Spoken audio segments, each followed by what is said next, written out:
Welcome to Multimodal 2024. I'm here at the Birmingham NEC with David Horncastle, who's Head of European Trade of Woodland Group, and Sam Warren, who's Sustainability Manager at Woodland Group.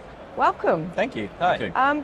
Tell me a little bit about Woodland. What do you guys do? Okay. Well, Woodland Group is a privately owned, independent logistics and global supply chain company.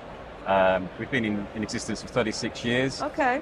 Over the 36 years, we've gradually built our services and product portfolio for our customers, which today includes global ocean freight, global air freight, European road freight, rail freight, and then in the UK, logistics, storage and fulfillment. And those services really today complement and underpin everything that we do as a business. So interesting times in the logistics industry at the moment. Yeah, very much so. What would you say the top challenges are for your customers at the moment? Top challenges, availability of information is a big one. And as a company, we've focused heavily over the last few years in really building our digital interaction with our customer. Okay. Customers feeling in control and having availability to information really easily and really quickly is really important. We've tried to move into that sector as a company with a nice online product that our customers use day to day. They found that to be really useful for their business, particularly companies that are managed remotely and they're on the go a lot. They have access to it on an app and they can really manage everything that they do through one channel. And I'm guessing sustainability is a big topic for them at the moment, yeah? Yeah, it certainly is. I mean, within that digital tool, we've integrated a whole host of sustainability products to try and make it as easy to interact with that as possible. But generally speaking, yes, we get more and more customers every month want to talk about sustainability, want to measure their emissions for their shipping they've done with us, and figure out how they can decarbonise their supply chain. Why do you think that is? I think there's a variety of pressures that are adding in. I think you've got customer demand from the end customer moving up the chain, and in turn that encourages companies to take action. But then on the other side, you've got government regulation coming along that kind of reflects that too. So there's various types of carbon taxes and regs that are saying, okay, you've got to reduce emissions, you've got to do this. And in turn, I guess that financial implementation of carbon tax means that you're going to then try to decarbonise. And then that customer demand is going to mean that you're going to want to find a way to publicise that and work with someone that's actively taking action. I'm guessing compliance legislation has a big part, things like counting emissions and things like carbon counting. Yeah, there's strict rules around that and they're getting better every year actually, and we've even got sector-specific tools now that we have to use to report on the emissions in the most kind of compliant and effective way. And that's kind of getting universally accepted now and used at quite a big scale. And I'm guessing they're leaning into you because you're the experts. You can help them get through that. Yeah. We certainly are. Yeah, we've been working with a couple of core customers for a long time on this, but over the last year and a half, 2 years, that's ramped up to pretty much everyone from the large customers we have to the SMEs that we work with that maybe only do a few shipments a year. They still want to take action, and it's just as important that they do as the customers that do 500-600 shipments a month. So I mean that's the legislation side, but what are your thoughts on what customers can actually do themselves to help with emissions? I mean, it all has to start with reporting. You have to report on your emissions. You need to understand what your baseline is. You can't manage what you can't measure, which is why all of those pieces that we spoke about just now are so important around regulations. But from there, it's thinking about, okay, you've got relatively quick wins like modal shifts, so thinking about short sea and rail instead of sort of road.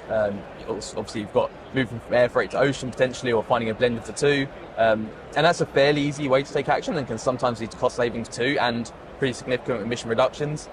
But then longer term, and those that are a bit more developed, you've got things like alternative fuels that are starting to enter the market. Okay. And that's sort of a developing space for Woodland and pretty much the industry too. I'm guessing cost is an issue for them. They're worried that the costs are going to escalate. Can you help them manage that? Yeah, I think that the way that we've run the business over the last 36 years is to work with our customers. Being privately owned, we can be very agile. So coming up with solutions for a customer's problem.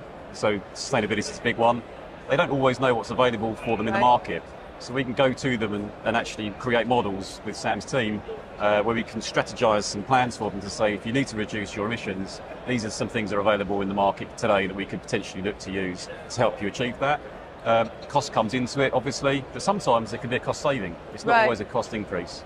Okay, I think that's something people don't realise for sure. Yeah. Okay. Yeah. I mean, there's plenty of versions of that, and what we've been doing as we've developed that sort of work is that, fine, you've got the kind of typical version of a shipment and you've got the most sustainable. Sometimes the most sustainable isn't possible because of lead time being an issue or potentially cost. but there's variations that sit in the middle of that, right? If we can give 5 different options that vary from the sort of the typical standard route to the most sustainable, we can find a way to integrate what works best, and still there's a carbon saving. It may not be the most possible, but it's a step, and then that means that in 6 months' time, in a year's time, we can take another step and go further down So you're on that journey with them very much, and you're able to talk to each individual customer because everyone's different. Yeah. And it's not just about size; it could be about destination. No, absolutely not. Okay. Not. So if you had one message to people listening to this about sustainability, what's the kind of big takeout? What should they be focusing on? Take action. Don't wait for the golden egg, the future of what sustainability might be. There's these solutions we talk about like hydrogen, which is developing but is not there right now.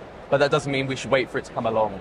We need to take action what there is, in terms of options right now, and that is the modal shift. That is measuring emissions and trying to be more efficient, and that can be done right now, and it has been being done for a couple of years now at the very least. So there's no reason not to take action. Yeah, building it into your supply chains today, rather than waiting for the future.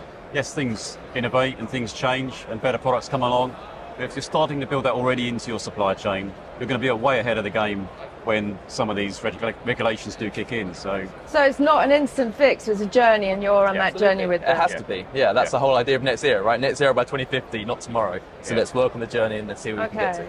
Right, well that's very interesting. So give me some examples of what Woodland is doing to address those issues. Yeah, sure. So, I mean, once we first measured our emissions about 2.5 years ago, we then thought about how we can produce a strategy to take action. And what that's led to in more sort of last 12 months or so is that we've installed solar on a number of our sites. We've increased rapidly how much renewable energy we're using as a business. We've also implemented alternative fuels within parts of our fleet, and we're trying to expand that as much as we can moving forward. And I think one other thing I'll point out is that we've taken a real focus on waste and how we handle the waste produced on our site. So as of last year in the UK, about 75% of our waste was avoided from landfill. And we're really proud of that. That's a massive step up from where we were the year before. And we're planning to keep trying to get higher and higher so that eventually we're zero waste to landfill in hopefully within the next couple of years. So as a company, you're also doing? Absolutely. Yeah, absolutely. Great. Lead by example. Okay, great. It's not just externally, all the things that you see, internally in an organisation like Woodlands as well. We've gone heavily down the route of getting rid of plastic within the business, using reusable coffee cups, paper wastage within the office is paperless. So there's lots of other measures that we do as a company as well that really lead towards us becoming a sustainable global supply chain company. We have to engage our staff in this, right? Otherwise it doesn't work. It has to be from the very bottom up all the way through the business. And as much, we try to have training as part of that too, and that leads to a lot of success in the more sort of day-to-day working environments where we've made changes to be more sustainable. I do think that's key, and you're exactly right that if you get your staff engaged in these initiatives, they start to live and breathe it with you. When they're talking to customers, it comes through very natural that is who we are, and that's part of our brand. Part of your DNA. Yeah, absolutely. Exactly. Okay, all right. It's been great speaking to you. Thank you very much. Thank you very much. Thank you.